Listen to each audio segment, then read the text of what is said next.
खुशामदीद। आज हम सिस्को के दो पुराने प्रोटोकॉल्स की कहानी देखेंगे।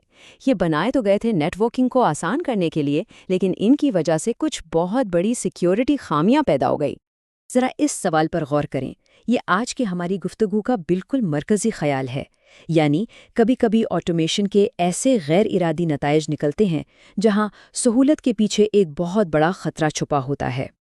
अच्छा, तो बात यहाँ से शुरू होती है। सोचें ज़रा, स्विचेस को एक एक करके मैनुअली कॉन्फ़िगर करना कितना सुस्त और बोरिंग काम है ना? और ऊपर से इंसानी गलती का चांस भी बहुत ज़्यादा होता है। तो जाहिर है इसी वजह से ऑटोमेशन का आइडिया इतना ज़बरदस्त लगा।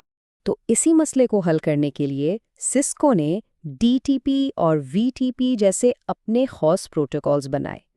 मकसद ये था कि मैनुअल काम कम हो और नेटवर्क सेटअप तेजी से हो जाए। सुनने में तो ये एक बेहतरीन आइडिया लगता है, ठीक? तो चलें सबसे पहले डीटीपी को देखते हैं। इसको ऐसे समझें जैसे दो स्विचेस के बीच एक खुदकार हैंडशेक या मुसाफा हो रहा हो। तो टेक्निकली डीटीपी का असल काम ये फैसला करना है कि कोई पोर्ट एक आम एक्सेस पोर्ट बनेगा जो सिर्फ एक वीलैन को हैंडल करता है, या फिर एक ट्रंक पोर्ट जो एक ही केबल पर कई वीलैन्स का ट्रैफिक लेकर जाता है। और ये सब कुछ ये खुद ब खुद करता है। डीटीपी के काम करने के दो अहम मोड्स हैं। एक है डायनामिक ऑटो, जो बस आराम से बैठकर इंतजार करता है। ये तब तक कुछ नहीं करता जब तक कोई इससे ट्रंक बनने को ना कहे। दूसरी तरफ है डायनामिक डिजायरेबल, जो एक्टिव होकर ट्रंक बनाने की कोशिश करता है। ये खुद आगे बढ़कर पूछता है, अरे क्या हम ट्रंक बन सकते हैं? अब जरा इस टेबल को देखें। ये बहुत अच्छी तरह समझाता है कि हो क्या रहा है। देखें, पहली लाइन में अगर दोनों तरफ ऑटो हैं तो कुछ खास नहीं होता, लिंक बस एक आम एक्सेस पोर्ट बन जाता है। लेकिन दूसरी लाइन देखें, ये है असल कहानी। एक तरफ ऑटो है और दूसरी तरफ डिजायरेबल। तो ऑटो वाला पोर्ट फौरन मान जाता है और लिंक ट्रंक बन जाता है। बस यहीं से खतरे की घंटी बजना शुरू होती है। यहाँ तक तो सब कुछ ठीक लग रहा है ना? ऑटोमेशन अपना काम कर रही है, वक्त बच रहा है, लेकिन इस सारी सहूलत के पीछे एक छुपा हुआ खतरा भी है। और वो खतरा है वीलैन हॉपिंग। ये एक ऐसा हमला है जो खास तौर पर डायनामिक ऑटो की डिफ़ॉल्ट सेटिंग का फ़ायदा उठाता है, जो ज़्यादातर स्विचेस पर पहले से ही ऑन होती है। ये हमला हैरानकुन हद तक आसान है। एक हैकर अपना कंप्यूटर स्विच से जोड़ता है। अब चूंकि पोर्ट ऑटो मोड में है, वो बस इंतजार कर रहा है। हैकर एक जाली डीटीपी मैसेज भेजता है कि मैं ट्रंक बनना चाहता हूं, और स्विच, जिसे मददगार बनने के लिए डिजाइन किया गया है, कहता है ठीक है, और फौरन ट्रंक मोड में चला जाता है। और बस हो गया काम। हैकर को अब नेटवर्क के हर एक वीलैन तक रसाई मिल जाती है। चलें अब अपनी दूसरी एहतियाती कहानी की तरफ। वीटीपी यानी वीलैन ट्रंकिंग प्रोटोकॉल। ये एक और टूल था जिसे वीलैन मैनेजमेंट को सेंट्रलाइज करने के लिए बनाया गया था। वीटीपी का मकसद ये था कि नेटवर्क के सारे स्विचेस के पास वीएलएन्स की एक जैसी लिस्ट हो।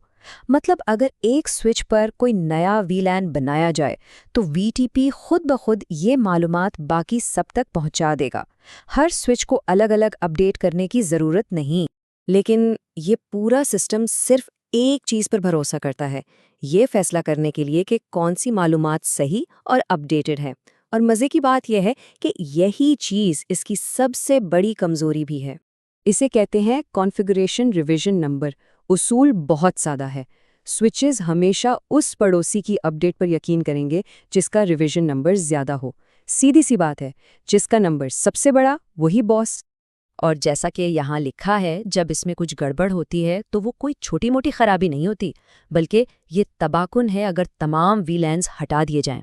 यानी ये पूरे नेटवर्क के लिए कयामत बन सकती है। ज़रा सिनारियो को तसव्वुर करें। आपका नेटवर्क बिल्कुल ठीक चल रहा है, रिवीजन नंबर है 5। फिर कोई एक पुराना स्विच लेकर आता है जिसका रिवीजन नंबर है 40 और उसे नेटवर्क में लगा देता है। अब चूंकि 45 से बड़ा है, नेटवर्क के बाकी सारे स्विचेस इस पुराने डेटाबेस को सच मान लेते हैं। नतीजा तबाही। एक ही झटके में आपके पूरे नेटवर्क के सारे वीलैन्स डिलीट हो जाते हैं। तो इन दो कहानियों से हमने क्या सीखा? आइए देखते हैं कि आजकल के बेहतरीन तरीके क्या हैं। तो बात बहुत सीधी है। डीटीपी और वीटीपी से जो थोड़ी सी सहूलत मिलती है, वो उन बड़े सिक्योरिटी खतरात के सामने कुछ भी नहीं जो ये अपने साथ लाते हैं। अच्छी बात यह है कि हल बहुत आसान है। डीटीपी के खतरे से बचने के लिए सिस्को खुद कहता है कि पोर्ट्स को मैन्युअली एक्सेस या ट्रंक पर सेट करें और ऑटो नेगोशिएशन को बिल्कुल बंद कर दें। और VTP का क्या?